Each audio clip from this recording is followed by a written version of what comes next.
So the other day I was on my lunch break and I was at the traffic lights waiting to cross the street, and there were a few other people waiting for the light to turn green as well. And two girls next to me were having a conversation, and one of them said to the other, "I don't know what to do, I've never had to resign, I've always just been fired." Which is what has inspired this week's video. I'll be talking to you about 4 things that you need to consider when you resign, and I'll also explain one additional thing that I see a lot of employees get wrong. So before you resign, it's really important that you lock in your next job. Personally, I like to receive a signed employment offer from my new employer prior to resigning, but it really depends on how you feel about risk. If you've received a verbal offer and you feel comfortable to resign based on that, that's completely up to you, but I have seen this go bad for some employees. They'll hand in their resignation, and then later on they'll find out that there was a bit of a misunderstanding when they were negotiating their new job. And now here's where it gets a little bit awkward. Let's just say that you've handed in your notice and it's been accepted by your current employer, and then you find out that your new job has fallen through. Your current employer doesn't have to give you your job back. Obviously, this is going to vary based on employment legislation and union agreements, but in my experience, once you've resigned and given formal notice, that's it. In terms of your notice period, I highly recommend that you work the minimum notice that you are required to provide. I know it can be really tempting to give less notice so that you can take a break and you can relax prior to starting your new job, or you might even be getting pressure from your new organization to start as soon as possible. But how you leave your current organization is really important, and working your required notice period is a great way to leave in a good way. In Australia, the most common notice period that I've seen is 4 weeks. However, it does vary, and I know in the States that 2 weeks is very common. And prior to resigning, it's a good idea to check your contract or your union agreement, or you can even call your friendly HR person and ask what your notice period is. Something that I've seen a few employees do is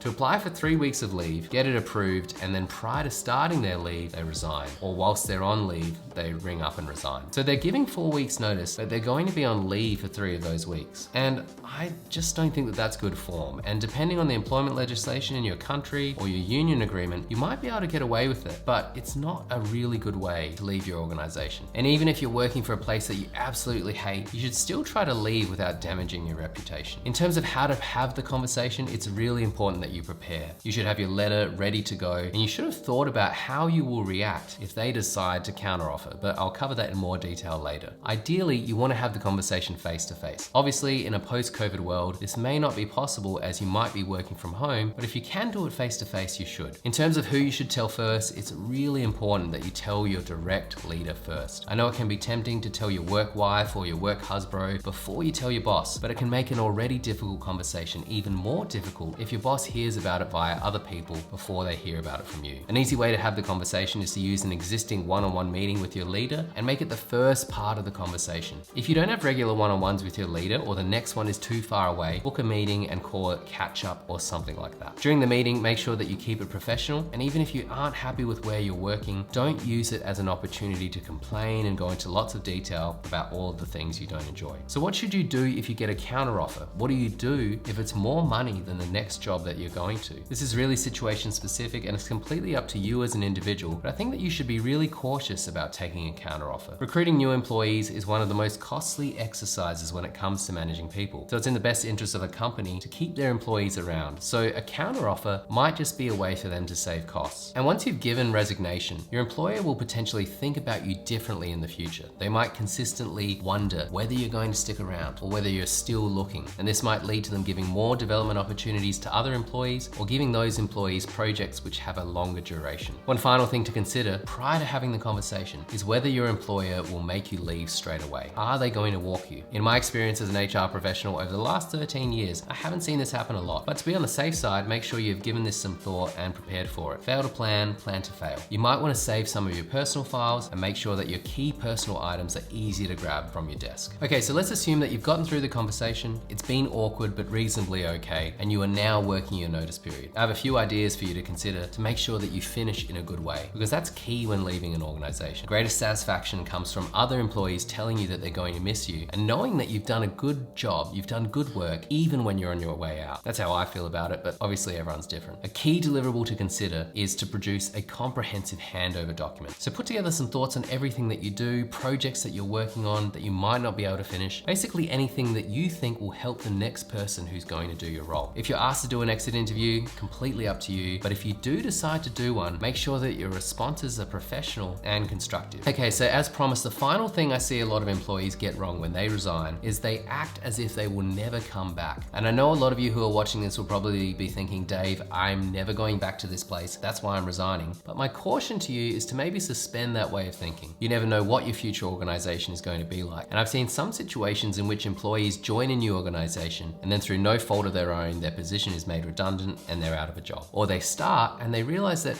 what they were told during the recruitment process, it wasn't entirely accurate. So acting as if you might come back, having that mindset and making sure you finish well, that will give you that option in the future if you ever need it. If you've enjoyed this video, I have some other videos based on my observations throughout my career on what helps employees to thrive in their careers. In particular, I have a series of shorts videos where I cover unconscious bias. Being aware of the different types of unconscious bias, it can help you make better decisions in life, so make sure you check out that playlist. There's only 5 videos in the series and they're all under 1 minute long, so they're quick to watch, but they have heaps of helpful information. Thank you so much for taking the time to watch. I hope this video has been helpful and I'll see you next time.